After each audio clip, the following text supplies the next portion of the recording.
The bad news, because I'm always honest about where the bad news is. The bad news is it's becoming increasingly loud on some pockets of the far left of our party, are very critical of Israel and very critical of, as you know, of the relationship, and using intersectionality and phrases like apartheid to talk about Israel.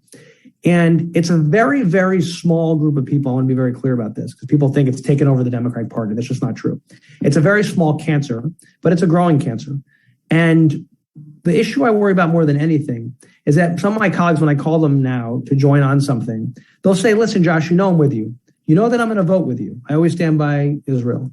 But, I just don't feel like getting beaten up. I get beaten up so much when I come out and support. So I'm just going to lay low, if you don't mind. I'll be there in the vote, but I don't want to sign the letter. I don't want to speak out publicly. I just want to lay low.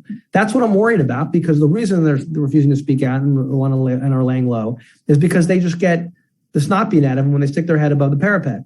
And that's, listen, we see what's going on in college campuses. I'm here in a college campus right now. We see what goes on in college campuses.